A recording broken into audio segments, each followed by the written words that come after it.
Right guys, welcome back. This is my final predictions video for 2024 and this is what I think is going to come up in paper 3. So before we get started, just a quick reminder, any predictions that I make is solely based on what has come up in the past and it's going to focus mainly on the 16 markers with perhaps a little bit of 8 markers as well. Again, as with papers 1 and 2, these are only my opinions and AQA can do anything they want, so please make sure you carry on revising everything. The topics in paper 3 are quite big and so there's lots of potential options here, so apologies in advance if it doesn't feel like I'm narrowing it down much. I also just want to say that I am going to include all of the optional topics for paper 3 and so we're going to move through them quite quickly because there's quite a lot to cover. Also, please be aware that the majority of my experience is in relationships, schizophrenia, and forensic, and so they are the 3 that I'm most confident on. The other topics I can make a guess based on what's come up in the past, but I do have a lot less experience preparing for those topics. Okay, and then just finally, if the video is useful, a like would be amazing. So let's get started with issues and debates. The 3 topics that stand out here are culture bias and idiographic and nomothetic approaches, both of which have never come up as 16 markers, and then free will and determinism that hasn't featured properly since 2017. You've got gender bias as well that came up as an 8 marker in 2021, but I think the chances are less for that, particularly given that you've got the other 3 topics that have never been tested, or at least haven't been tested for a long time. In the relationships topic, I think that factors affecting attraction and the theories of romantic relationships are most likely to be tested. They often come up as combination essays, so prepare for things like outline and evaluate 1 or more factors affecting attraction or 1 or more theories of romantic relationships. Sexual selection is also a possibility, but I'm not convinced with that one, especially when you consider that 3 topics have never come up. Okay, so those are self-disclosure, physical attractiveness, and equity theory. Okay, obviously I've said now about combination essays, they could all come up individually as well, but relationships and a lot of the topics in paper 3 can be put together quite nicely as combination essays. Okay, so just prepare for that. Right, so moving on, we have gender, and based solely on what's come up in the past, I think the atypical sex chromosome patterns has never been tested, and gender schema theory has only ever been part of an 8 marker. So both of those stand out as possibilities. You've then also got atypical gender development that hasn't made an appearance since 2017, so that's also a possibility, and you have psychodynamic explanations for gender development, which came up in 2019, but it only came up as an 8 marker. Okay, so all of those look like attractive possibilities, and I would probably be looking at those as part of my revision.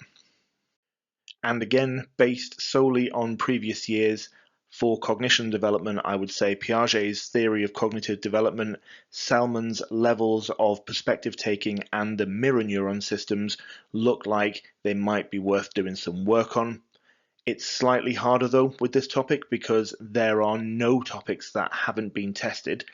Piaget has only ever come up as an 8-mark application question, but not as an essay, so that one stands out, whereas the others have both been 8-mark essays, but ultimately everything has had some attention over the last couple of years. Okay, so the 3 that I've picked here are the ones that have had the least amount of attention since 2017, and so they're the ones that stick out most for essays and for testing in 2024. Now, schizophrenia is slightly more clear-cut. The diagnosis and classification of schizophrenia has never been tested as an 8 marker or a 16 marker, and so that would be quite an interesting essay to give. Remember that this is about the reliability and the validity of diagnosis and classification. Okay, so the entire essay is going to be based around what is schizophrenia and what are the symptoms, but then also what do we mean by reliability and validity in terms of diagnosis and classification, and then you have to evaluate whether or not the diagnosis and classification has validity and or reliability. Okay, biological treatments came up in 2017 and not since then, and token economy systems has never been tested. Okay, so I could imagine some form of combination question here, perhaps something like outline and evaluate 2 or more treatments for schizophrenia, perhaps. That would also be a possibility. But those 3 topics are the ones that I think I would be putting most of my efforts into. In eating behaviour, there's a couple of topics that have never come up, which are the ones that I've marked as being contenders for the essay. However, I will just say that AQA has a little bit of a habit of taking 16 markers from one year and then making them into 8 markers the next. So in 2023, there was an essay that practically gave you free rein over 4 topics. And so it wouldn't surprise me if they took one of those topics and made it into an 8 marker instead for 2024, just to really hone in on one of those things, particularly if there was a topic that is slightly trickier to get your head around than others. So be looking at those as well, because 4 topics is a lot to include in a 16 marker. Now, I appreciate you wouldn't necessarily have talked about all 4 of those topics, but the fact that they put them into that 16 marker means that I would potentially be expecting them to pull one of those out for a little bit of closer scrutiny.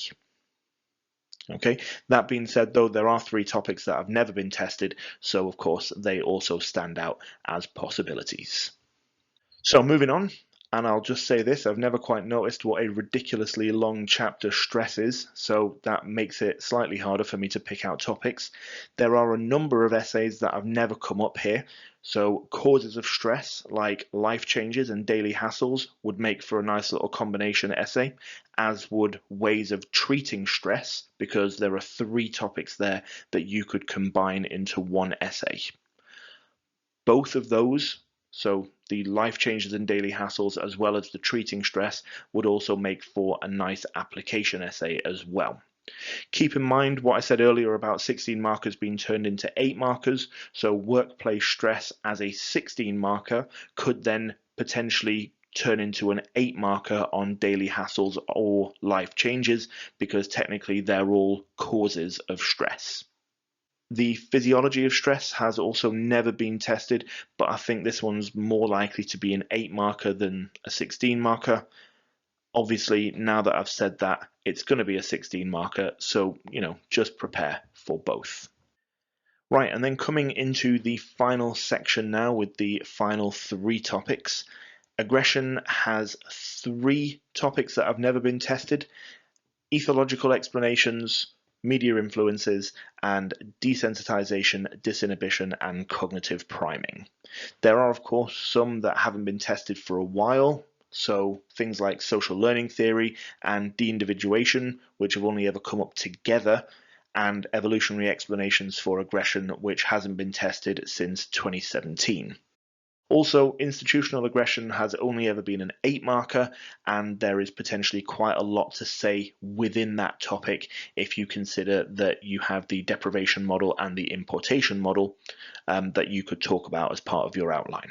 The 3 that I've marked on the screen are the ones that have never been tested, but just keep in mind that you've got that potential recycling of topics. Right, for forensic, there are 3 topics that have never been tested and 1 that's only ever come up as an 8 marker. So profiling, I think, is a really nice shout, especially because it could make a nice combination essay. So something like discuss the use of offender profiling. So something nice and vague, which would allow you to talk about both types of profiling or just one type. Also, I haven't labeled it because it's already been tested, but I have a really weird feeling that dealing with offenders could come up again. Maybe just as an 8 marker, but I would have a look over all 4 of those, I think. Also, just be aware for that topic that recidivism is mentioned in the spec for custodial sentencing, and there's always an evaluation point about reoffending or the long-term impact of the different ways of dealing with offenders. So just make sure you're looking over those as well. The third topic that's never been assessed is Ising's theory of the criminal personality. So that is also a potential, and differential association theory hasn't featured since 2019, where it was an 8 marker. Okay, so you've got 4 topics that really do stick out, and then just with this kind of weird feeling in the back of my mind, you've got the ways of dealing with offenders as well. Okay, not marked on the screen, but definitely ones that I would be looking at as well. Okay, and then our final topic is addiction. We've got 4 topics that stick out here: learning theory and gambling, drug therapies, CBT, and Prochaska's model. Now, 2 of those have never been tested. That is Prochaska's model and learning theory for gambling. So I'll probably start there. The other 2 haven't featured since 2018. Please keep in mind what I've been saying throughout the whole video. Topics often feature multiple times, especially those that have come up in the past as part of a combination essay, so don't discount them. Right, and that brings us to the end of the video. Remember, these are educated guesses, they are not certainties. They are a nice place to start your revision, but please make sure you are looking over everything. Any of the topics that I have exam practice videos for, I will link in the description section below so that you can make use of those if you feel like you need to.